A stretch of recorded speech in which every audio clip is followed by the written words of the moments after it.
Episode 2, The Billionaire. Act 1, The Fruits of Capitalism Grow Poisonous. The ideology of prohibitionism is universal, but its American variant has proven much more effective than most. From the Puritans of the Mayflower and Jamestown, the temperance movement, the great tent revivals. In God will set people free. It'll change your life. It'll even raise the dead. Blessed be his precious name. Great Awakening, a constitutional amendment on prohibition, abstinence-only sex education, the modern clean living and GMO-free lifestyle. Hates democracy. Monsanto hates democracy because democracy does not work for Monsanto. There's something unique in the American fabric that delivers assembly line after assembly line of prohibitionist fantasy imposed on the body politic. In decades and centuries past, these movements were inexorably tied to religious zeal. Your path to redemption and acceptance by God relied on living a pure and clean life, free from the devil's temptations. This impacted the souls and lives of men, women, and relationships in the private sphere beyond any state power. The anonymous poem, written by a collective in the Women's Christian Temperance Union in the late 1800s, sets the stage for the ideology of prohibitionism wedded to Christian theology. The demon of rum is about in the land. His victims are falling on every hand. The wise and the simple, the brave and the fair, no station too high for his vengeance to spare. O women, the sorrow and pain is with you, and so be the joy and the victory too. With this for your motto and succor divine, the lips that touch liquor shall never touch mine. But another religion in America also took hold at this time, dealing not with souls or redemption, but the machinery of free exchange, wealth accumulation, and philanthropy for the poor and the less well-off. In his seminal essay, The Gospel of Wealth, billionaire steel magnate Andrew Carnegie revealed his lifetime philosophy. It was grit, determination, and hard work that made a man wealthy, the fruits of capitalism. But it was that success, he claimed, that made it necessary to be a steward for those less fortunate, to give away one's hard-earned wealth to help shape society for the greater good. He wrote, "This, then, is held to be the duty of the man of wealth, to set an example of modest, unostentatious living, shunning display or extravagance, to provide moderately for the legitimate wants of those dependent upon him. The man of wealth thus becoming the mere trustee and agent for his poor brethren, bringing to their service his superior wisdom, experience, and ability to administer, doing for them better than they would or could do for themselves." It was Carnegie, along with oil titan John D. Rockefeller and automaker Henry Ford, who not only provided the seed funds for thousands of projects of philanthropy in their lifetimes and beyond, but also used that giving in accordance with their own desired societal goals. One of these projects was alcohol prohibition. Carnegie, Rockefeller, and Ford were heavy funders of the famed Anti-Saloon League, the prohibitionist anti-alcohol group that single-handedly delivered prohibition as a constitutional amendment in the United States. As told in Ken Burns' documentary, Prohibition, it was the effective campaigning and propaganda of the Anti-Saloon League, buoyed by billionaire dollars, that made this once fringe moral movement a social force that dominated political life. In 1893, in Oberlin, Ohio, a new organization had been established to fight the evils of alcohol, the Anti-Saloon League. It would turn out to be the most effective political pressure group in American history. The founder of the League was the Reverend Howard Hyde Russell. Unlike Francis Willard and the WCTU, Russell was determined that his organization would focus on a single goal: to get rid of alcohol, period. Town by town, county by county, state by state, they would force America to go dry. When rich entrepreneurs pivoted from providing value to millions of consumers on assembly lines, factories, and railroads to social projects, it was here that prohibitionism received root and second life. Religious and political groups mobilized. Opposing voices were quashed. The dries versus the wets. State-level bans were passed piece by piece until prohibition became federally enforced with the 18th Amendment in 1919. As we came to learn, the consequences unraveled almost immediately. The crime, the violence, the waste of hundreds of millions of dollars, and a weaponization of government into private lives that we had never before witnessed. The fruits of capitalism bore poisonous fruit. That, however, was yesterday's prohibitionism and yesterday's class of billionaires. The gospel of wealth in modern times is no longer the fashionable cause it once was. Instead, it has a new name and a new face: public health. If government's purpose isn't to improve the health and longevity of its citizens, I don't know what its purpose is. Perpetuated by a New York City billionaire with a name as iconic as his wealth. Single biggest health problem in America, and will kill more people than smoking in a few years. Act 2. The Bloomberg Terminal Cause. Michael Bloomberg is a man who wears many coats. Born into a middle-class family in Boston and later cutting his teeth on Wall Street, Bloomberg launched his innovative finance software for traders in 1982. His company's main product, the Bloomberg Terminal, has become an integral part of the stock trader's toolkit, even more so throughout the booms and the busts of the stock market of the 1980s and 1990s.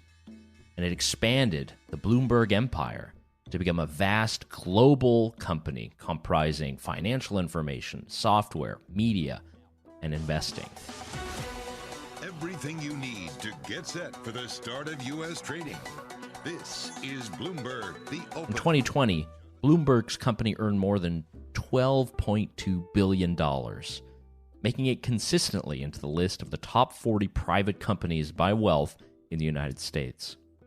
This stellar success has made Michael Bloomberg the 7th wealthiest man on the planet, amassing him an immense fortune and profile that he's lent to various causes, not least of which his own, whether it be his failed presidential run in 2020 or his successful career as New York City mayor for 3 terms. Michael Bloomberg has been there, seen it all, and pledged to give it all away to charities that he controls and runs around the world. Beginning in 2010, Bloomberg signed the Giving Pledge, promising to give away most of his estimated $94.5 billion in his lifetime. The direction of these donations and the expansive network of NGOs, campaigns, and causes have aligned with Bloomberg's preeminent political views. But you attract enormous attention for what you're trying to do in health. There was smoking. There was trans fat. Now there is sugar and sugary drinks. What is this? What is it that drives you to try to impose? If government's purpose isn't to improve the health and longevity of its citizens, I don't know what its purpose is. And we're not here to tell anybody what to do, but we certainly have an obligation to tell them what's in the best science and best medicine says is in their interest. So if you want to smoke... Aside from his successful business efforts, Michael Bloomberg was also inspired to dabble in politics directly as a candidate. On Election Day 2001, Bloomberg won the mayoralty of America's most populous city as a Republican, succeeding New York City Mayor Rudy Giuliani just a few weeks after the terrorist attacks of 9/11. He led the city for an unprecedented 3 terms and forged an impact on many social, regulatory, and tax policies that were dear to Bloomberg's vision, whether that be on climate change, gun control, or public health. With regards to consumer products during Bloomberg's tenure, New York City banned trans fat, outlawed smoking in all establishments, forced lower salt counts in restaurant foods, banned extra-large drink sodas like the famed Big Gulp, and sought to limit the visibility of cigarette packs at points of sale. These actions earned him the moniker of Nanny State Mike. Some people say, well, taxes are regressive, but in this case, yes, they are. That's the good thing about them, because the problem is in people that don't have a lot of money. But during his time in office and outside of it, he's shown himself as a crusader, prepared to use the force of government to raise prices and taxes for products that he deems unhealthy and even dangerous, if only to save the people from themselves. We have adopted many groundbreaking and controversial public health policies, from banning smoking in the workplace to requiring chain restaurants to post calorie counts to banning trans fats. None has been more central to Michael Bloomberg than the war on tobacco and their e-cigarette derivatives. Such displays suggest that smoking is a normal activity, and they invite young people to experiment with tobacco. Already in 2016, Bloomberg was committing $220 million a year to curb tobacco use globally, launching the Bloomberg Initiative to reduce tobacco use, and showering groups affiliated with the Framework Convention on Tobacco Control, the World Health Organization's Tobacco Treaty Organization, with yet more funds to carry out a tobacco control agenda. These groups included the Campaign for Tobacco-Free Kids, the National Foundation for the Centers Disease Control and Prevention, the Johns Hopkins Bloomberg School of Public Health, the World Health Organization itself, and the World Lung Foundation and the International Union Against Tuberculosis and Lung Disease. While his efforts to curb tobacco use in developing countries is laudable, much of the focus in recent years has been on the growing use of vaping devices in developed ones. This is the thing about you, Mr. Mayor. I'm thinking you like people healthy. You've taken on climate change, soft drinks, gun control, and now teen vaping. Why? Because all of a sudden, all the progress we made in reducing smoking, particularly among kids, is at jeopardy if they start vaping. Vaping is as bad, if not worse, than smoking. In one pod of that you use in your Juul, or there's some others too, but it's mainly Juul, there's more nicotine than in a whole pack of cigarettes. And kids just don't realize that. They like the flavored stuff, so that's what they're doing, entertaining. But they're not using it to stop smoking. There's no evidence that vaping helps you stop smoking. None whatsoever. If there was, the company would put it out, and they haven't. How much money are you going to spend to try to stop that? We announced $160 million over 3 years. But, you could use more if you can find ways to do it. You have to have a game plan and budget, and that's what our budget is for. Despite the false science used by Michael Bloomberg, there are many who are concerned that many of his efforts, including the millions of dollars he's spending globally, are going to harm adult consumers who are using many of these products to switch away from cigarettes. To learn more, I spoke with investigative journalist Mark Gunther, who has written profiles about Michael Bloomberg and where his money has gone around the world. I'm sorry to say that I think the impact has been really significant in a couple of ways. First of all, they did spend a lot of money. I think the number is $160 million in 2019. I believe that grant has been renewed, but they haven't disclosed how much. And that money has enabled Bloomberg and his allies, people at places like Campaign for Tobacco-Free Kids and PAVE, the Parents Against Vaping group, to just spread enormous amounts of misinformation about the dangers of vaping, about the so-called epidemic of kid vaping, about this disease which has wrongly been named E-Valley, but has nothing to do with the kind of nicotine vapes you can buy in a vape shop. All that misinformation has led people to believe that vaping is much more dangerous than it actually is. And the upshot of that is that people who might otherwise decide to switch from cigarette smoking, combustible cigarettes, to vaping, which is a much safer way to take in nicotine, have been discouraged from doing so. And I suppose the ultimate impact, and this is the tragic part, is those people, as well as people living in states that have enacted tight restrictions on vaping, including flavor bans, are continuing to smoke and therefore putting their own lives and the their families at some risk in ways that are completely unnecessary. So, as Gunther has uncovered in all of his reports on Bloomberg's activities and funding around the world, the focus on children, when there are millions of adult consumers of some of these vaping products, has emanated them, much in a way that aligns with the neo-prohibitionist fantasy that we've seen in all the eras of prohibition before. I think in general, people who want to oppose any kind of activity, violent TV, alcohol, vaping in this case, focus on children, quote unquote, kids sometimes. The name of the leading group opposing smoking and vaping in U.S. is Campaign for Tobacco-Free Kids. Here's that group's president, Matthew Myers, giving the spiel on TV. In the last 3 years, we've seen a greater growth of the number of kids who are addicted to nicotine than we've had in any time in the last 20 years. So what we're finding is great promises that these products may be helpful to smokers to quit. No evidence that that's true. Enormous evidence that as these products have been manufactured, marketed, and sales, they've created an epidemic of youth use among kids. And we have to remember, for kids, delivering massive doses of nicotine is itself harmful. An organization that once fought for tobacco control and to reduce tobacco use has pivoted to nicotine and to nicotine abstention and to fighting any kind of harm reduction device that would deliver nicotine to adult consumers. Here's Mark Gunther with more. And by focusing on kids, they're able essentially to ignore the needs, in this case, of adult cigarette smokers.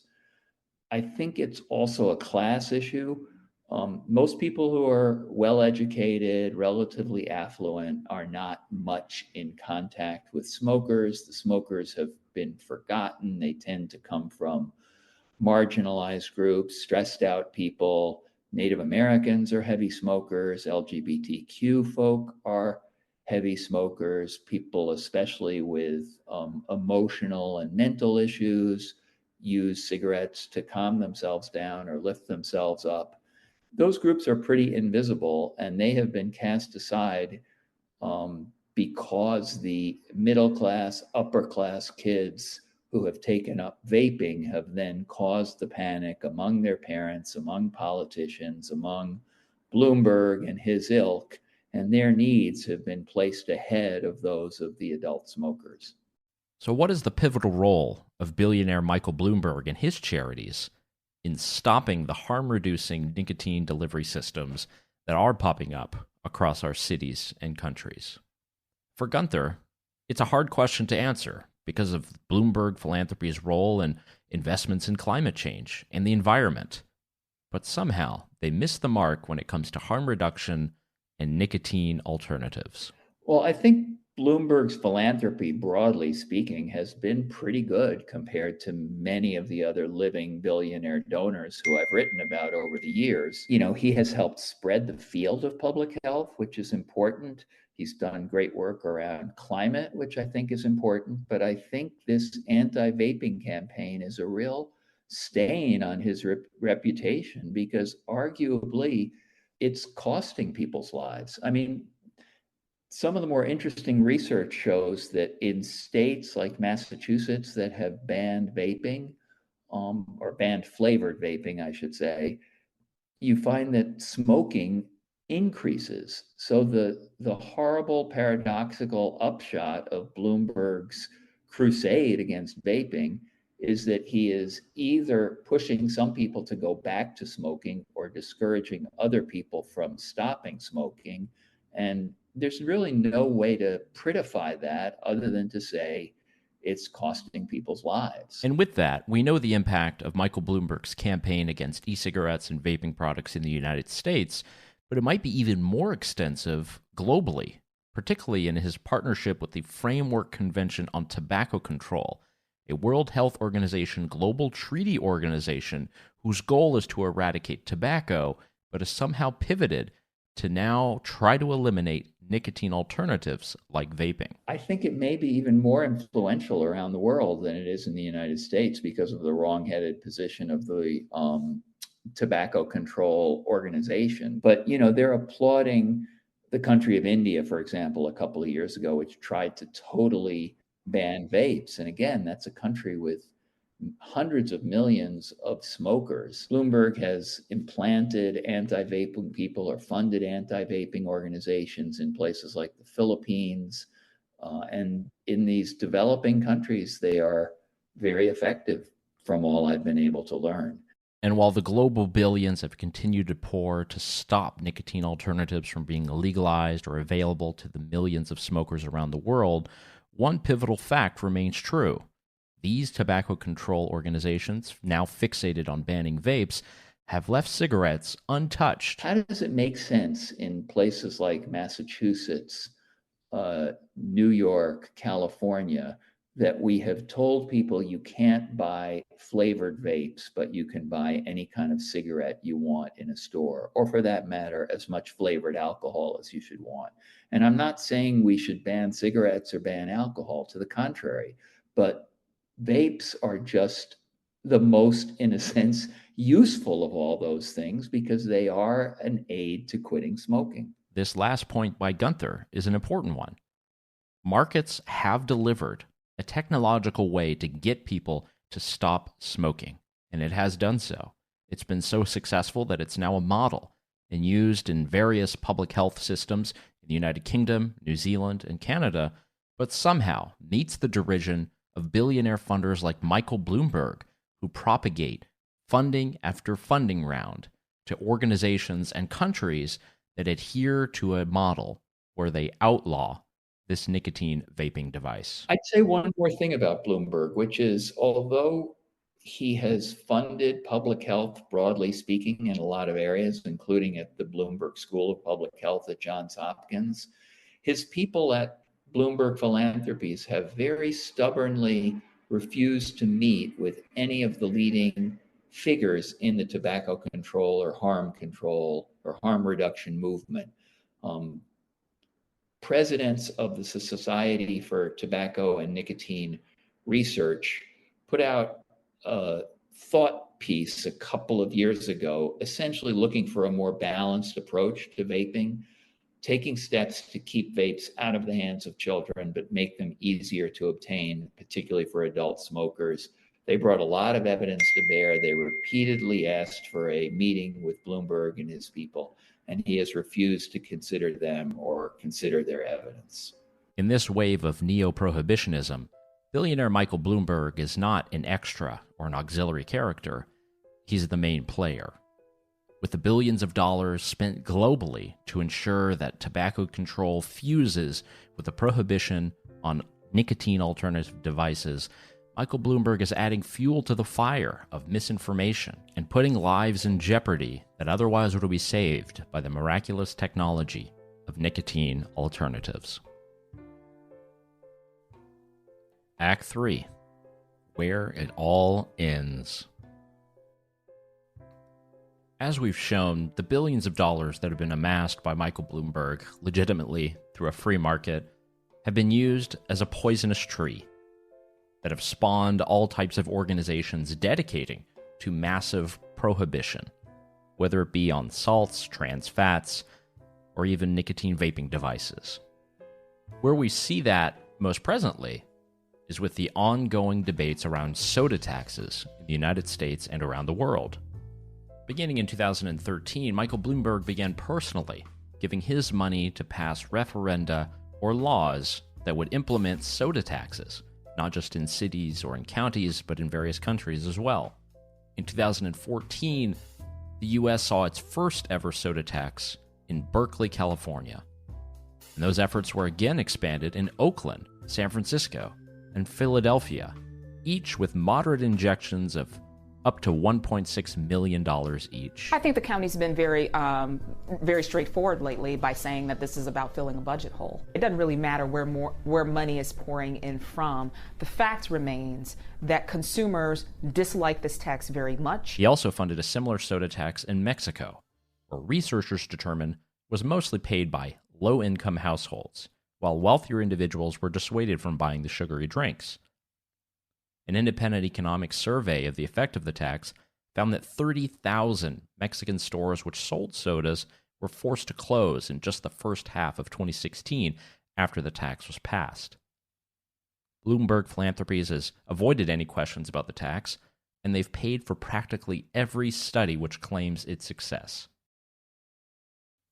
In all of these efforts, the focus for Michael Bloomberg has been on public health.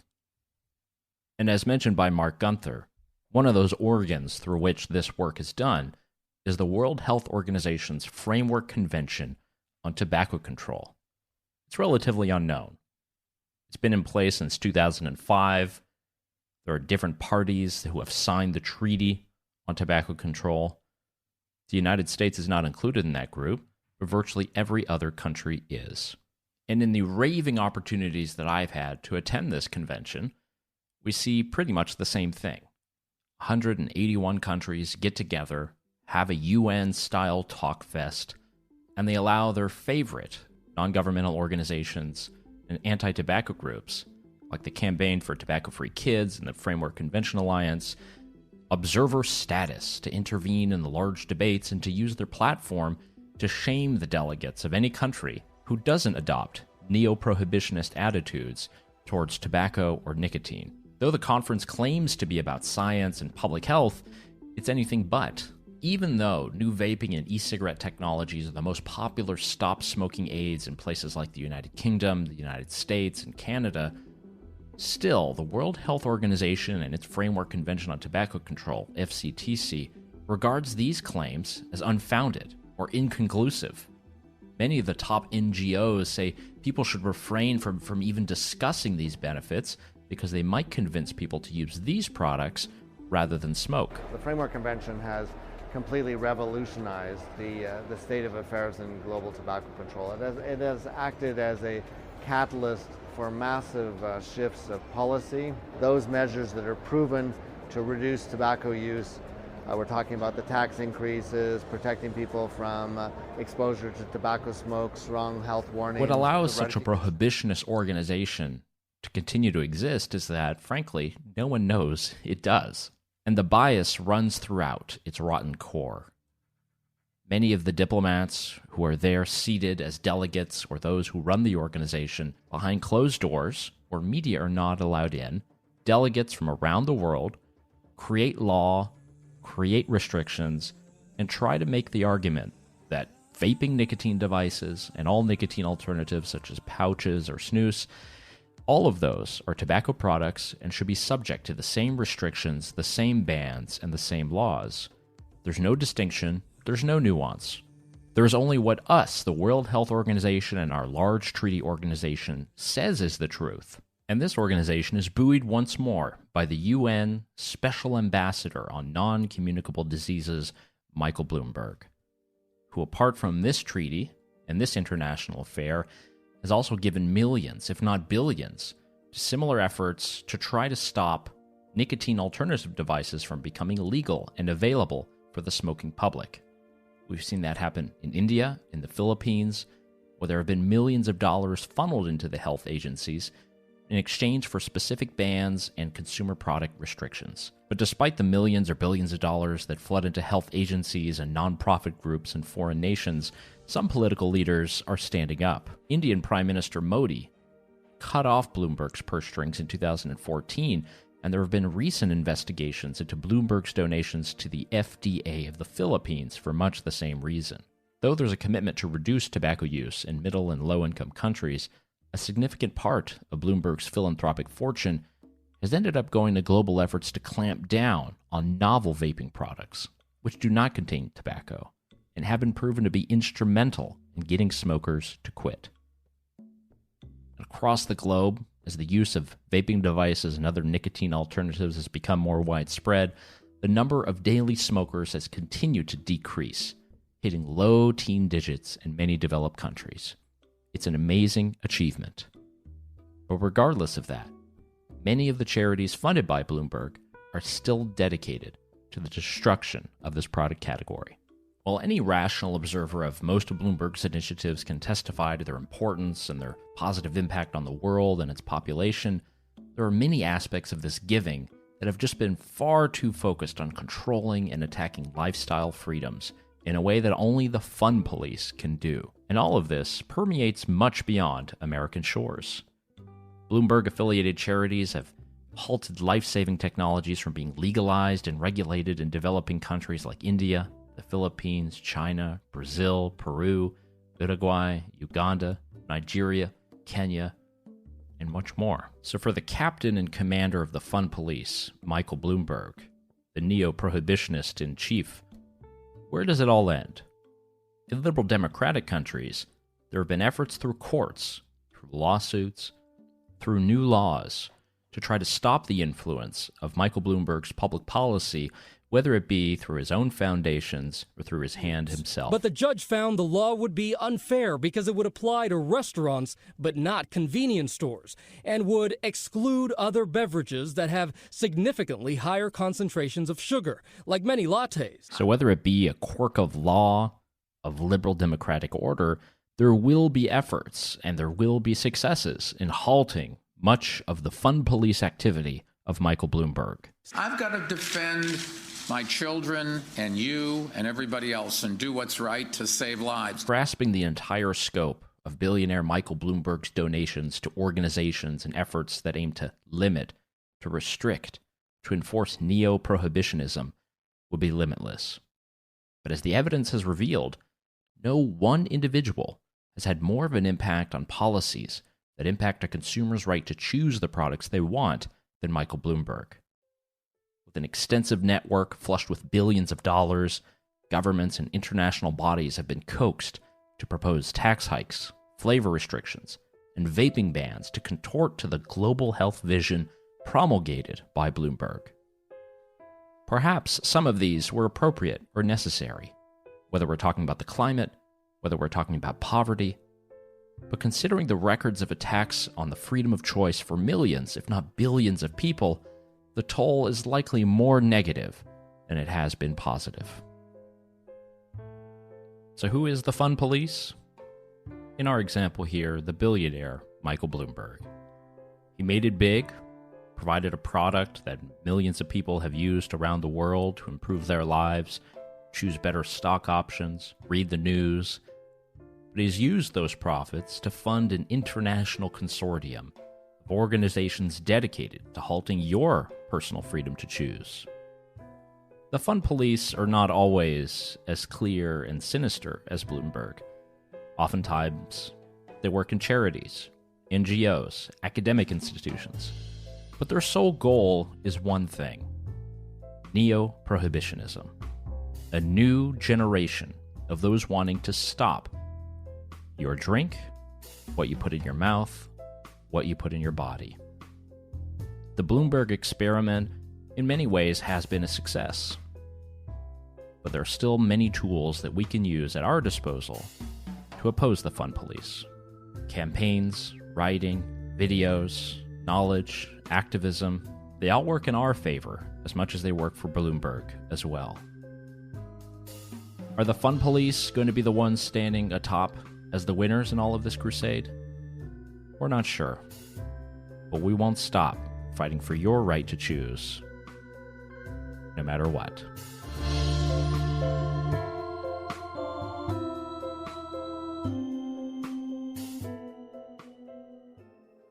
Fun Police is a Consumer Choice Center original podcast. Today's episode was written and researched by me, Yael Lasowski, with additional help by Bill Vietz. For our guest Mark Gunther, Mark with a C, you can find his books and articles on his website, markgunther.com. For the rest of our research, including our academic paper, graphics, and the upcoming documentary on the Fun Police, head on over to consumerchoicecenter.org. And if you like our work, feel free to support us at consumerchoicecenter.org/donate, or if you're using a Podcasting 2.0 compliant app, boosting us with some Satoshis.